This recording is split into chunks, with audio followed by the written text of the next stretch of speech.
तो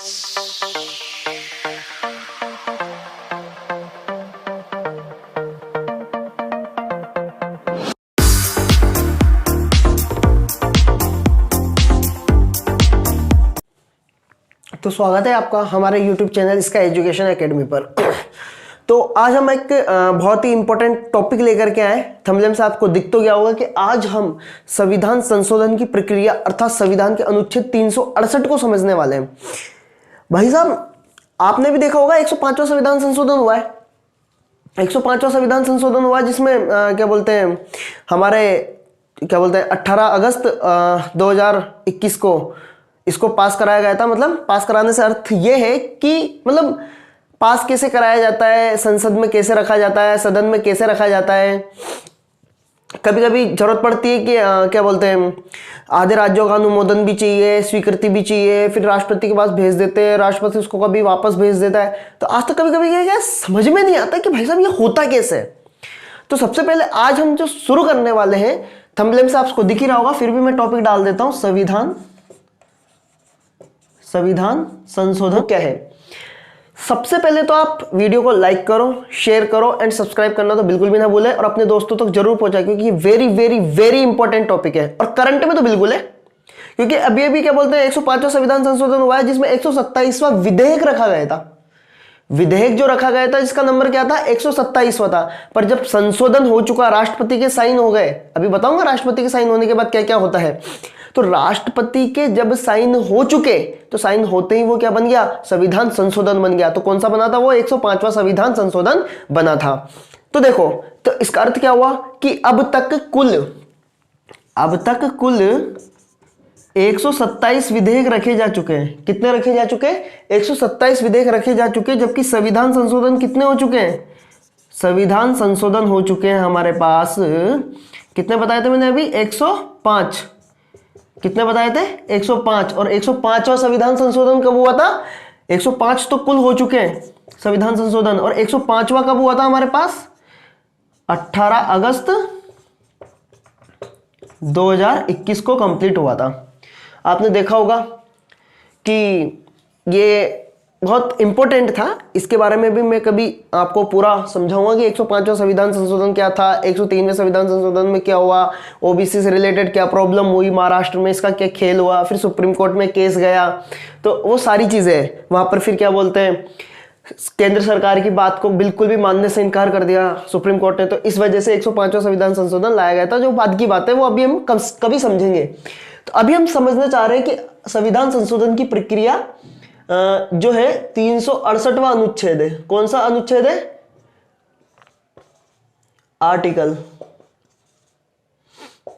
368वां आर्टिकल है हमारे पास संविधान का। ठीक है, तो क्वेश्चन का भी बन जाता है कि भाई साहब संविधान संशोधन जो होता है वो कौन सी प्रक्रिया के तहत होता है।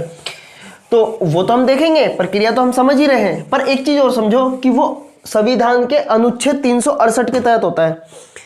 अब संविधान में संशोधन का अर्थ क्या हुआ, संविधान में कुछ अनुच्छेद जोड़े जा सकते हैं, कुछ अनुच्छेद हटाए जा सकते हैं, हो सकता है कुछ लाइनों में या कुछ शब्दों में परिवर्तन कर दिया जाए।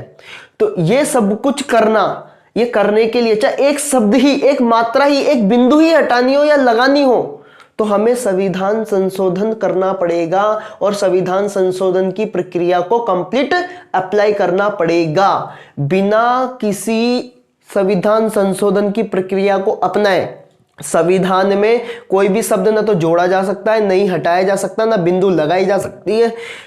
अगर फुल स्टॉप भी लगाना है ना भाई साहब, तो मतलब संविधान संशोधन करना पड़ेगा। इतनी बेहतरीन वाली प्रक्रिया है ये।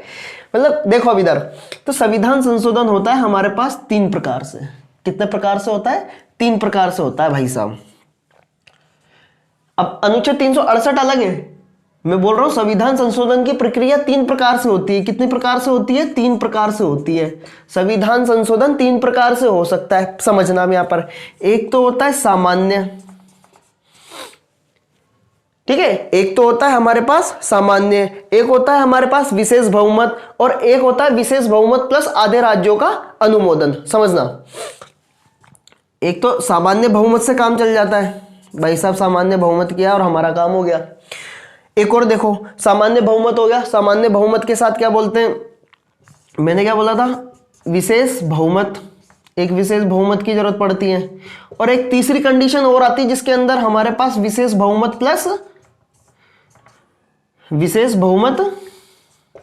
प्लस आधे राज्यों का क्या चाहिए, अनुमोदन चाहिए। क्या चाहिए हमारे पास, आधे राज्यों का अनुमोदन चाहिए। अनुमोदन का अर्थ यहां पर कुछ भी नहीं है, अनुमोदन का सीधा सीधा अर्थ है यहां पर क्या बोलते हैं, सहमति देना, सिर्फ सहमति की जरूरत है। अब आधे राज्य से मतलब क्या है, जैसे अपने यहाँ पर क्या बोलते हैं, अभी 28 राज्य हैं, मान लो 28 राज्यों में से 14 राज्य क्या कर दें, उसमें मतलब स्वीकृति दे दी। स्वीकृति देते वो क्या हो जाएगा, संविधान संशोधन हो जाएगा। और स्वीकृति देने के बाद कहाँ पहुंच जाएगा हमारे पास, राष्ट्रपति के पास। तो राष्ट्रपति के पास कैसे पहुंचेगा अभी हम समझेंगे। तो सामान्य बहुमत का मतलब समझना पहले। तो सामान्य बहुमत का अर्थ तो यह है कि सामान्य बहुमत का अर्थ है आधे से एक अधिक, आधे से एक अधिक। सामान्य बहुमत का अर्थ होता है आधे से एक अधिक। जैसे सपोज करो 500 क्या बोलते हैं 540, अभी वर्तमान में हमने ये मान लिया कि एग्जांपल ले लिया कि संसद के क्या बोलते हैं, लोकसभा में, किसमें, लोकसभा में मैंने मान लिया भाई साहब 540 है। तो उपस्थित होने वाले, अब मान लो 540 में से उपस्थित है भाई साहब हमारे पास 500 उपस्थित है भाई साहब। लोकसभा की सदस्य संख्या या उपस्थित होने वाले सदस्यों की संख्या के आधा कितना हो जाएगा, 250 से एक अधिक। तो कितने चाहिए, 251 चाहिए भाई साहब। अगर हमें कोई सामान्य बहुमत से कोई विधेयक पारित करना है तो उसके लिए हमें 251 की जरूरत पड़ेगी। मतलब समझ में आ गया, आधे से एक अधिक, जितने उपस्थित है ना, उपस्थित होने वाले सदस्यों, एक तो उपस्थित होने वाले सदस्यों और एक मत करने वाले सदस्यों की भी बात हो सकती है। तो मत लगभग बराबर ही होंगे भाई, जितने उपस्थित होंगे उतने ही तो मत होंगे। तो सीधी सी बात ध्यान रखो आप तो कि आधे से एक अधिक अगर क्या बोलते हैं वोट डल जाते हैं तो वो सदन में पारित हो जाएगा। क्या हो जाएगा, उस सदन में वो पारित होकर के दूसरे सदन में वो चला जाएगा। पहली चीज तो ये। अब एक चीज और पूछ लेते हैं कि भाई साहब संविधान संशोधन विधेयक को रखा कहां जाता है। तो वो किसी भी सदन में रखा जा सकता है, राज्यसभा में भी रखा जा सकता है और लोकसभा में भी रखा जा सकता है। पर एक कंडीशन और होती है, क्या, अगर किसी राज्य से संबंधित कोई बिल है, क्या किसी राज्य से संबंधित कोई बिल है तो वो राज्यसभा में पहले रखा जाएगा, ये कंडीशन है।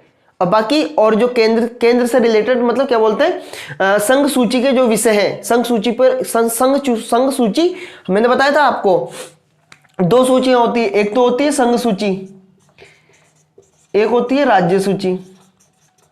अब देखो इधर कोई राज्य सूची का कोई विषय है भाई साहब, अभी जैसे किसान बिल आया, वो होने में क्या है हमारे पास, राज्य सूची का विषय। कृषि से संबंधित चीजें हमारे पास राज्य सूची का विषय होता है।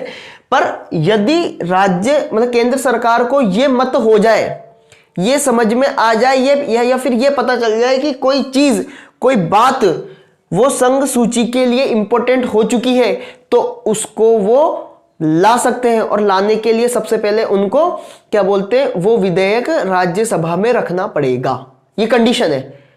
और राज्यसभा की भी एक कंडीशन होती है, आपको बताता हूं मैं, बहुत शानदार वाली होती है। मतलब क्या है कि जैसे कोई विधेयक आया, अब भाई साहब सदन के अंदर वो पारित हो गया, मतलब राज्यसभा में पारित होकर के उसको लोकसभा में भेज दिया। अगर लोकसभा में उसको पारित नहीं किया तो भाई साहब वो विधेयक समाप्त नहीं होगा, ये कंडीशन है। मतलब राज्यसभा में जो बिल रखा जाएगा वो कभी खत्म ही नहीं होगा भाई साहब, इतनी शानदार चीज है। जबकि अगर लोकसभा में रखा और राज्यसभा ने उसको पारित करने से मना कर दिया तो वो समाप्त हो जाएगा, बिल ही समाप्त हो जाएगा ऑन द स्पॉट ही। तो यहां पर मेरे हिसाब से ये बात आपको समझ में आई होगी। तो सामान्य बहुमत का मतलब समझ में क्या आया कि सदन में कोई बिल लेकर, सदन से मेरा मतलब लोकसभा में मान लो कि कितनी 540 सीटें भाई साहब, मैंने मान लिया 540 में से उपस्थित है हमारे पास 500, तो 500 ने मत दे दिया, मान लिया हमने 500 नहीं मत दे दिया भाई साहब, तो मत दिया तो हमको इस क्या बोलते हैं, इस बिल को पास कराने के लिए, पारित करवाने के लिए, उस सदन में पारित करवाने के लिए आधे कितने होंगे, 250, उससे एक अधिक तो कितना हो जाएगा, ये 251 हो जाएगा। तो भाई साहब 251 मतों की हमें जरूरत पड़ेगी। तो यहां पर मेरे हिसाब से ये बात आपको समझ में आ गई होगी। अब मैं थोड़ा सा आगे बढ़ता हूं। तो देखिए अब हम शुरू करते हैं यहां पर सामान्य बहुमत बहुमत हमारा कंप्लीट हो गया। अब एक बात मैं आपको समझा देता हूं। अनुच्छेद 368 आर्टिकल में जो संविधान संशोधन की प्रक्रिया दे रखी है उसमें सामान्य बहुमत की कोई बात नहीं है। वहां पर जो बात है ना वो विशेष बहुमत और विशेष बहुमत प्लस आधे राज्यों के अनुमोदन की बात है। ध्यान दो, सामान्य बहुमत से होने वाले जो काम है, सामान्य बहुमत से जो होने वाले काम है इसको संविधान संशोधन में नहीं गिना जाता। किसमें? संविधान संशोधन में नहीं गिना जाता इससे होने वाली, क्योंकि इसमें क्या होता है जैसे राज्यों का होता है, राज्यों से रिलेटेड जितनी भी चीजें होती है जैसे राज्यों की सीमा बढ़ाना घटाना कुछ भी हो, जैसे अभी क्या बोलते हैं जम्मू कश्मीर के लिए हुआ था 370 में, उसमें उन्होंने क्या बोलते हैं संशोधन किया था, तो क्या वो संविधान संशोधन में गिना गया? नहीं, क्योंकि वो एक सामान्य बहुमत वाली प्रक्रिया हो जाती है हमारे पास, तो उसके लिए ये गिना नहीं जाता। बट फिर भी इसका उल्लेख नहीं है। देखो अब इधर मैं थोड़ा सा बात कर लेता हूं। यहां पर जो हमारे पास है कौन, ये है भाई साहब विशेष बहुमत। क्या है ये? विशेष बहुमत। तो इसके अंदर क्या लिखा हुआ है देखो, सदन की कुल सदस्य संख्या, सदन की कुल सदस्य संख्या का बहुमत या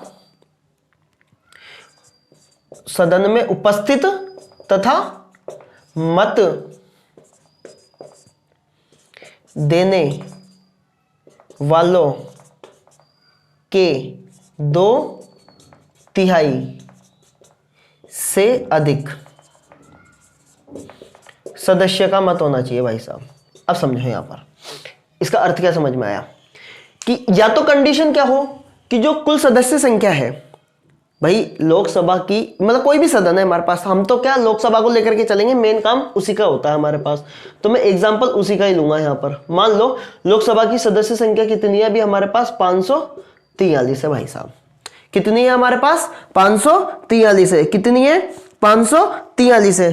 तो भाई साहब इसका जो बहुमत होगा, इसका जो बहुमत होगा वो कितना होगा? 242। कितना हो जाएगा हमारे पास?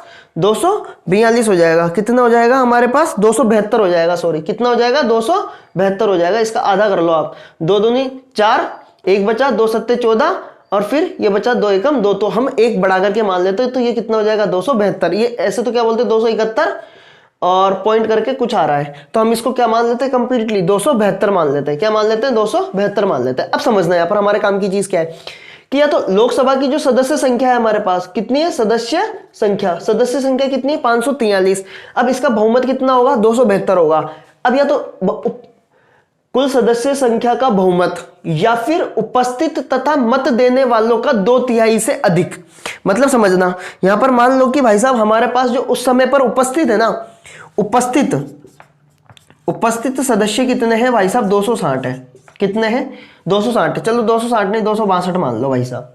अब इसमें से मत जो जिन्होंने दिया ना, वेद मत मान लिया भाई साहब हमारे पास कितने हैं?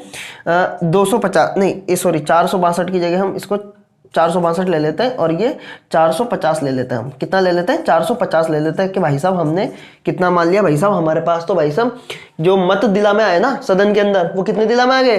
450 दिला में आ गए। कितने दिला में आ गए हमारे पास? 450 दिला में आ गए। तो मैंने क्या बोला कि उपस्थित तथा मत देने वालों के 2/3, क्या? उपस्थित तथा मत देने वालों का 2/3। भाई साहब इसका 2/3 कितना होगा? आप ही लगा लो। इसका 2/3 कितना होगा? ये 2/3 से गुणा कर दिया तो 3 से काट दो 15 बार, 150 कितना हो गया भाई साहब? 300। कितना हो गया? 300। अब इन दोनों में से जो ज्यादा होगा ना, इन दोनों में से जो ज्यादा होगा उसको मान लिया जाएगा। सपोज करो उस दिन भाई साहब हमारे पास तो 300 ही उपस्थित है, तो 300 का 2/3 कितना हो जाएगा हमारे पास? 200 ही होगा। तो 200 से तो ये ज्यादा है ना, तो फिर ये माना जाएगा। लेकिन उस दिन भाई साहब हमारे पास तो इतने उपस्थित है और मत इतनों ने दे दिया, तो इसका 2/3 कितना आ गया? 300। तो इन दोनों में ज्यादा कौन हुआ? ये हुआ भाई साहब। तो ये वाला मत मान लिया जाएगा। यहां पर मेरे हिसाब से ये बात समझ में आई होगी। दोबारा से देखो विशेष बहुमत के लिए कंडीशन क्या है? इसी के तहत समझा रहा हूं मैं, 368 की प्रक्रिया समझा रहा हूं मैं आपको कि जो विशेष बहुमत होता है भाई साहब, वो सदन की कुल सदस्य संख्या का बहुमत या उपस्थित तथा मत देने वालों के 2/3 से अधिक सदस्य होने चाहिए, 2/3 से अधिक सदस्य होने चाहिए। अब भाई साहब एक बात बताओ, ये तो 2/3 तो कितना आ गया 300, हमको कितना चाहिए 301। ये बात समझ में आनी चाहिए हमारे पास। तो बात समझ में आ गई। जैसे लोकसभा में मान लो हमारे पास कितनी है 543 वर्तमान में सीटें हैं। 543 का सामान्य बहुमत कितना होता है 272 होता है भाई साहब। मतलब सामान्य बहुमत का मतलब क्या हो गया आधे से अधिक, तो आधे से अधिक हो गया हमारे पास 272। और दूसरी कंडीशन में क्या लिखा हुआ है, या फिर उपस्थित तथा मत देने वालों की 2/3 से अधिक सदस्य संख्या दोनों में से जो भी ज्यादा हो। तो दोनों में से ज्यादा कौन सी है, ये वाली भाई साहब हमारे पास इस कंडीशन के लिए ज्यादा हो गई। अगर हमारे पास मान लो कि 300 ही उपस्थित होते भाई साहब, 300 ने मत डाला, मान लो 300 ने मत डाला, तो 2/3 कितना रह जाता है इसका 200 रह जाता है। कितना रह जाता है 200, जो इससे क्या है कम है, तो ये वाला माना जाएगा फिर। तो ये आने चाहिए हमारे पास। और अगर ये वाले छोटे रह रहे हैं, ये वाला ज्यादा आ रहा है, तो ये आना चाहिए हमारे पास। ये मेरे हिसाब से ये वाली बात आपको समझ में आ गई होगी कि सदन की कुल सदस्य संख्या का बहुमत या उपस्थित तथा मत देने वालों के 2/3 से अधिक सदस्य संख्या होनी चाहिए, तब जाकर के ये हमारा विशेष बहुमत पारित होता है। बात समझ में आ रही होगी। अब तीसरी कंडीशन और है भाई साहब हमारे पास, विशेष बहुमत प्लस आधे राज्यों का अनुमोदन। विशेष बहुमत प्लस आधे राज्यों का अनुमोदन। अब एक बात और समझ लो यहां पर, इसमें मैं अभी तक तो यही बता रहा हूं कि ये होते क्या है, फिर इसके बाद मैं बताऊंगा आपको कि भाई साहब मतलब आगे बिल कैसे जाता है, बिल आता कैसे है और बिल आगे जाता कैसे है, वो भी मैं आपको अभी समझाऊंगा। तो ये वाली बात मेरे हिसाब से ये जो विशेष बहुमत मैंने आपको समझाया है वो आपको बात समझ में आ गई होगी। अब मैं विशेष बहुमत के बाद जो आपको समझाने वाला हूं वो है भाई साहब विशेष बहुमत प्लस आधे राज्यों का अनुमोदन। तो देखो अब इधर बहुत शानदार चीज बताने वाला हूं मैं आपको। विशेष बहुमत तो क्या हो गया हमारे पास, जो विशेष बहुमत होता है, और आधे राज्यों का अनुमोदन का अर्थ क्या है वो भी मैं आपको समझा देता हूं। देखो आधे, विशेष बहुमत तो मैंने समझा ही दिया, वही है विशेष बहुमत, सेम रहेगा, कोई दिक्कत नहीं है, ये सेम है हमारे पास, इसमें तो कोई कंडीशन नहीं। लेकिन इसमें एक चीज और अप्लाई है, आधे राज्यों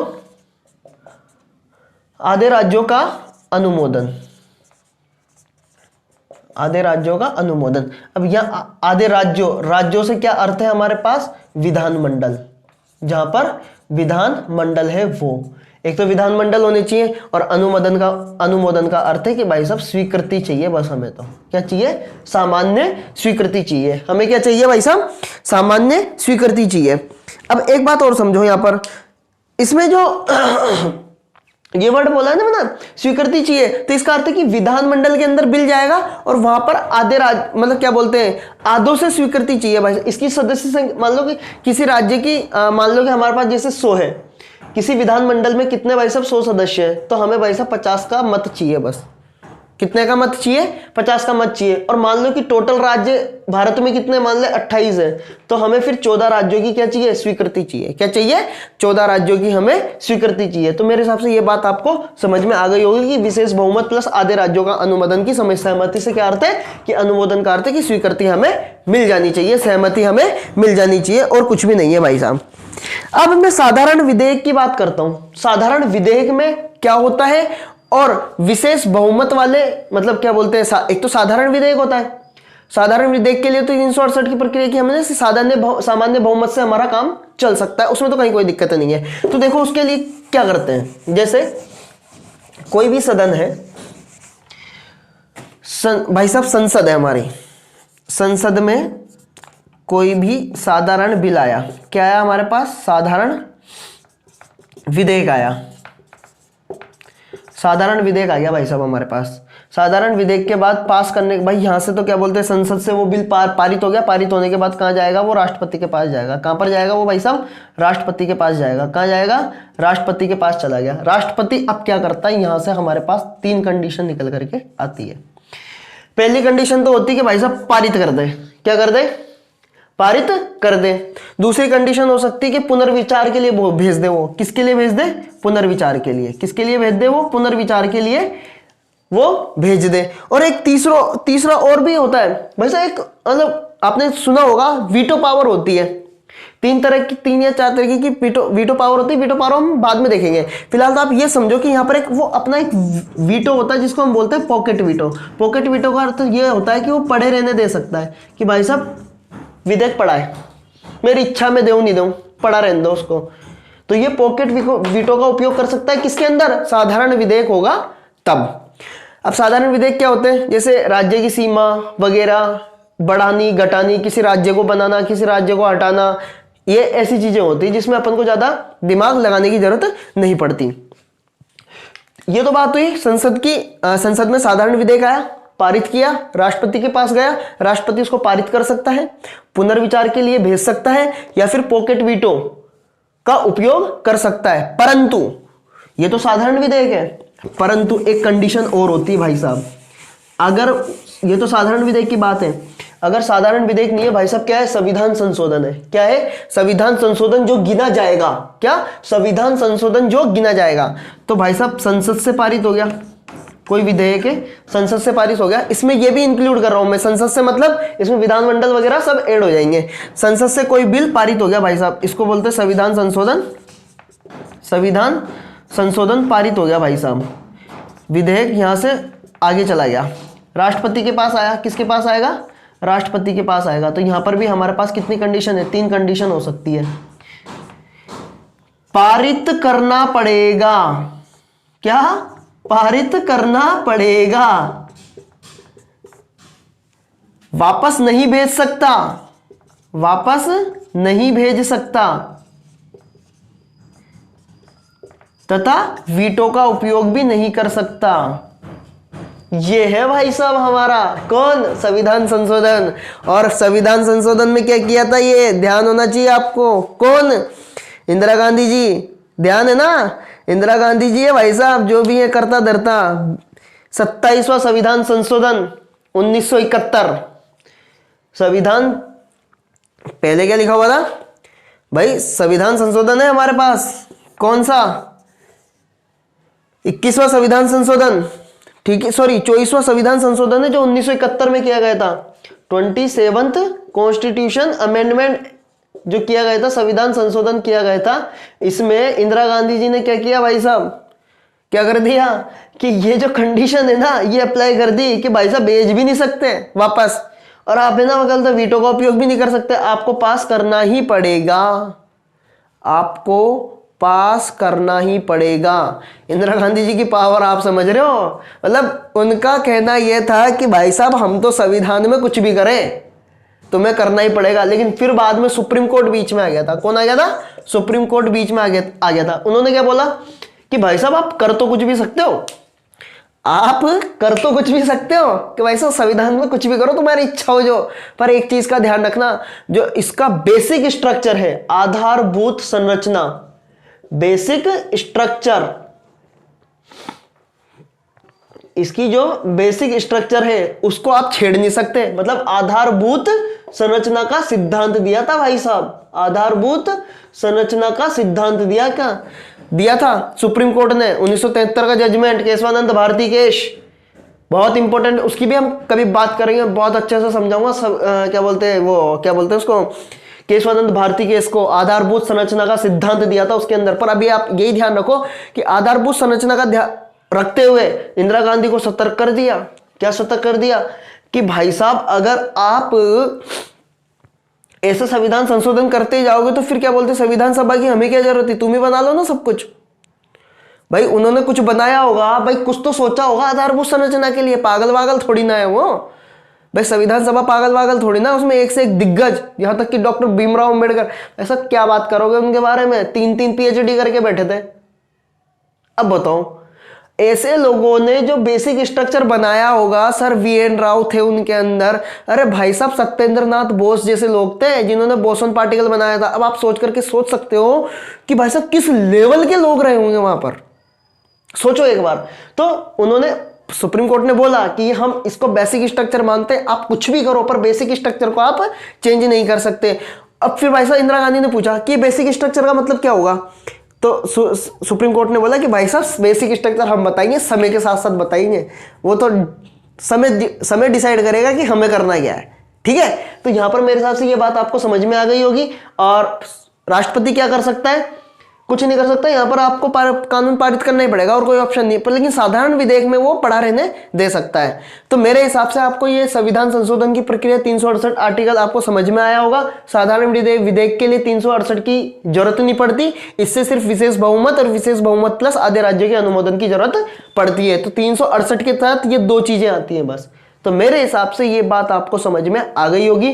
तो मैं आशा करता हूं आपको ये वीडियो समझ में आई होगी, और समझ में आई है तो लाइक और शेयर दोनों ठोकिए, और लाइक तो ठोको ठोको, ध्यान है सिद्धू जी, ठोको तो ठोकना चाहिए, और अपने दोस्तों को शेयर कीजिए वीडियो पसंद आई हो तो, ठीक है। Thank you so much.